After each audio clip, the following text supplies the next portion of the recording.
Hello and welcome to Vacation Yoga. My name is Valerie. Today we will tackle a common issue in pregnancy, and that is heartburn. So I am a prenatal and postnatal yoga teacher, teach a few in-person classes a week connecting to expecting families, and without fail, at some point in the pregnancy, heartburn comes up for my students. Oftentimes this is around the 25 to 26 week mark, but might persist further into the third trimester, or might pop up in the last or final weeks of your pregnancy. So I wanted to show you a few ways that you could release heartburn from the body. It does not mean that this is going to go away altogether. However, we do hope that it eliminates or reduces, at the very least, the heartburn you experience. I also want to mention to you that on my website, www.valericationyoga.com. I also, on my blog, have some pictures and resources for you to show you alternative positions, most especially if you're in your late third trimester, where you can use a couch or something else to support your body. We'll have us come into our first position, which is called Anahatasana. That's the Sanskrit term. The English version is heart opening or heart melting pose. Let's begin.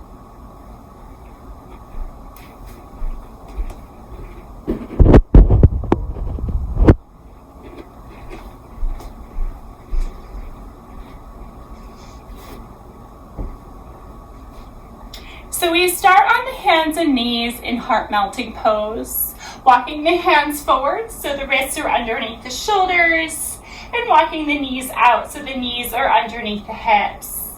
You want a neutral spine here, making sure that you have the curvature of the spine as it is presenting right now in your pregnancy. And then from here, keep the knees and hips lined up, but start to walk your hands forward toward the top of your mat, and you'll gently release your head down to the mat or a couple of stacked blocks. You are welcome to keep the arms extended here. Another option is to lift up, rest forearms down on blocks or your mat, and gently release the chest or upper body down, hips lifting up and back.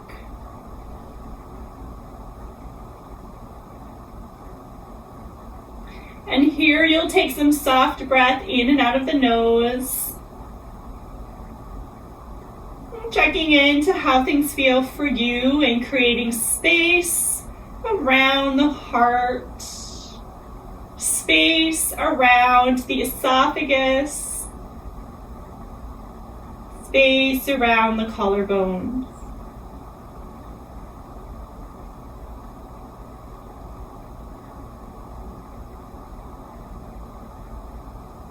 Giving this another breath. And gently begin to extend the arms, walk the hands underneath the shoulders, following this up with a couple of cat-cows, opening the heart space, drawing the shoulders back, then rounding the spine and tucking the chin and tucking the hips. Take a couple more of these. And if you're in your third trimester, your cow pose might not be as deep.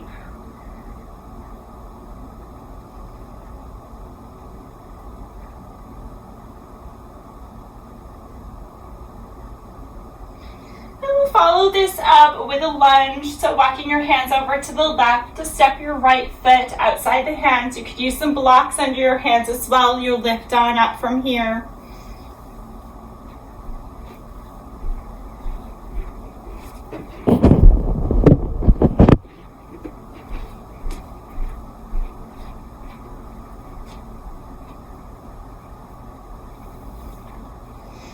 When you lift up, you'll keep your arms along your side and walk your right foot over to the right so the knee and hip is at a diagonal.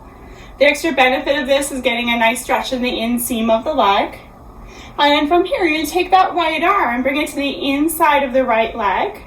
Travel that energetic connection from fingertips to shoulder, across the chest to the left shoulder, and then extend the arm out or up. Out would be more in line with the shoulder. Up would be at that diagonal, wrist, elbow, and shoulder.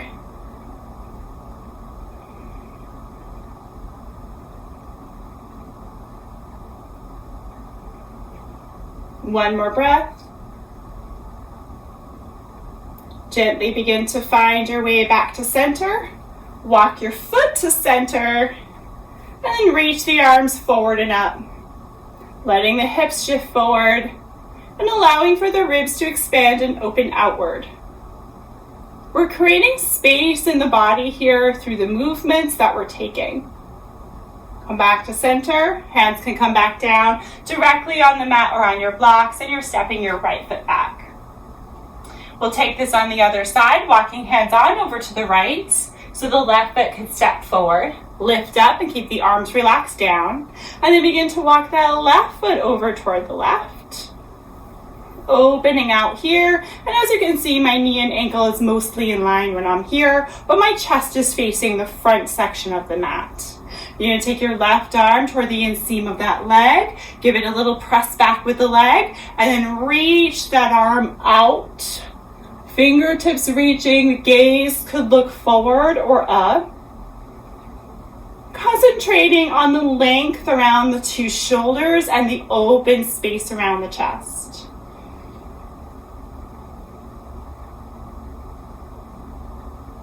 Good. Start to slowly release the pose, facing forward and walking that left foot toward the front of your mat again. Taking that Anjaneyasana, lifting the fingertips up and reaching, hips shifting forward. And bringing your hands back down on blocks or your mat and stepping your foot back.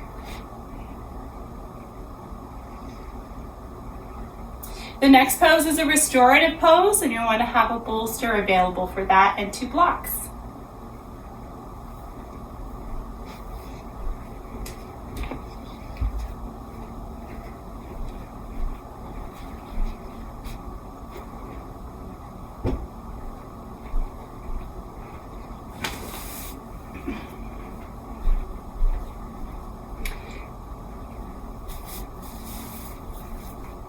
So in the event that you don't have a bolster, a couple of heavy duty cushions work well. You'll stack one on top of the other.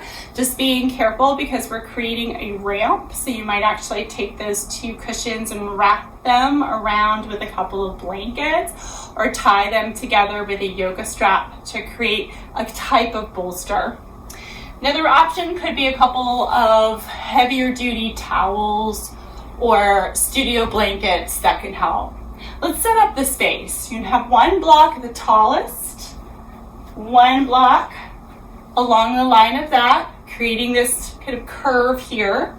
You'll take your bolster or whatever is supporting you and place it on top. So in essence, we've created this ramp. If you want further comfort, a blanket underneath the hips could be a really great way for that. We're sitting on the blanket, but not the bolster. And we're lying our spine along the bolster, resting the head back and letting the arms come out to the side. You can choose to extend the legs or bring the soles of the feet in toward each other and the knees out wide for extra stretch around the hips. Allow the shoulders to rest back in toward that bolster support. Arms are heavy on either side. Another option could be to add a blanket under each arm so the arms don't have to pull the body as much.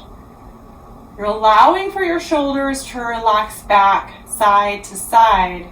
And if the chin is lifted, it will affect how things move and flow around the esophagus and into the heart space. So you might add a blanket underneath the head so the chin can be neutral. In this, we're resting back and breathing, a restorative pose that only asks us to breathe and notice breath. Allow for opening in the front body.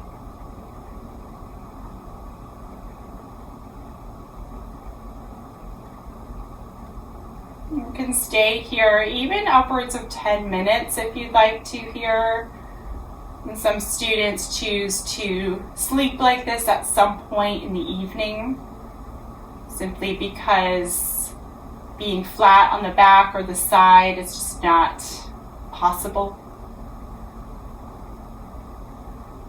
If you're here with me, just give this 3 more breaths.